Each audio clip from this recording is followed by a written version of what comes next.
Ito yung dalawang role player na nakikita ng mga analyst na missing piece sa roster ng LA Lakers para sa 2026 season. Isang athletic big at isang high offensive guard. Dalawa ngayon yung pinaka nauugnay at pwedeng makuha ng Lakers. Itong si DeJounte Murray na versatile guard at itong si Lauri Markkanen na athletic big sa Jazz. And uulitin ko lang mga pare ko na makukuha lang ng Lakers yan sa oras na may isang magandang trade offer ang Lakers na mabigay sa mga teams na yan.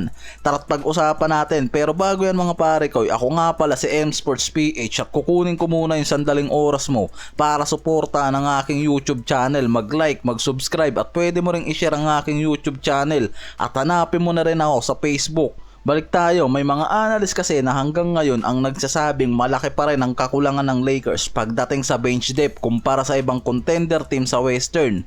Even nakuha pa nila itong si Marcus Smart at Jake LaRavia. Sa ngayon kasi wala pang malinaw na starting lineup ang Lakers para sa 2026 season.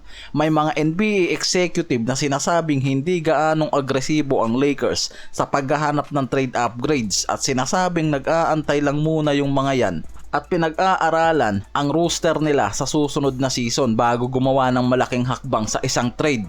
Kaya hindi pa rin talaga ligtas at final ang roster ng Lakers. Sa ngayon kasi iniisa-isa na yung mga possible trade target na paniguradong magbibigay sa mga to na malaking roster upgrade tulad nga ng isang late defensive bigs or 3-and-D wings. Yan lang kasi talaga ang nakikitang kakulangan sa lineup ng Lakers. Syempre para bawasan din yung pressure para kay Luka at Lolo Bron or magkaroon ng injury isa man sa core ng Lakers meron silang high level guards na susuporta sa bench ng mga to. Si DeJounte Murray ang isa sa nakikitang magiging perfect guard sa LA Lakers dahil pwede siyang maging supporting cast kay Luka at LBJ habang binubuo pa ng Lakers ang pagiging secondary playmaker nitong si Austin Reeves. Or hindi sigurado yung magiging future nito, yan lang talaga yung usapan dyan. Dahil kulang ang Lakers sa isang guard na pwedeng mag-take major load off kay Luka Doncic at Lolo Bron sa mga big moments ha. Si Murray kasi isang two-way guard, magaling sa defense, steal, pressure sa perimeter at may kakayahang mag-create ng sarili niyang shots, assist sa half court at may drive ability to attack the rim. Kaya nakikita mismo na magiging perfect fit ito sa pagpapalalim ng bench nila sa 2026 na to Sa trade naman kasi na nakikita dyan, kung makukumbinsin ng Lakers ang Pelicans sa isang trade, kailangan ng gamitin nila itong si Dalton Knecht, Hachimura, Gabe Vincent plus draft capitals para ma-secured itong si DeJounte Murray at matuloy yung trade nila at siguradong mauugnay nila itong si Murray kay Luka at LBJ at itong si Markkanen naman ang pinaka-trade candidate pagdating sa isang elite big scorer dito sa Lakers at nakikitang magiging matinding love threat duo to para kay Luka Doncic.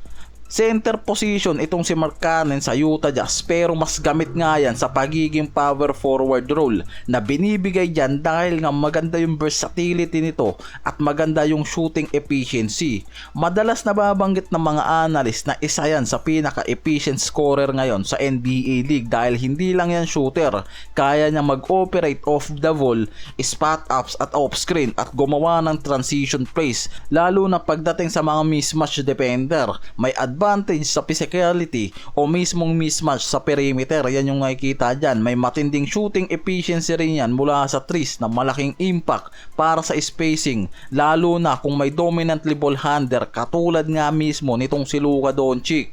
Kaya nakikitang perfect fit to sa kombinasyon ng Lakers lalo na ngayon si Luka Doncic nag-extend na. Kaya nakikita ng mga insider at analyst na ang Lakers hindi lang win now mentality ngayon kundi magkaroon din sila ng transition papunta sa post-LeBron era.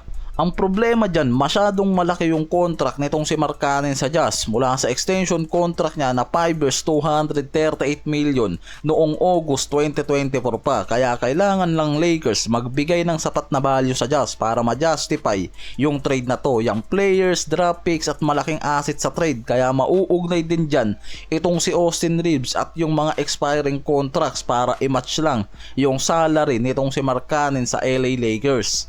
At matutuloy yung trade na to mga pare koy.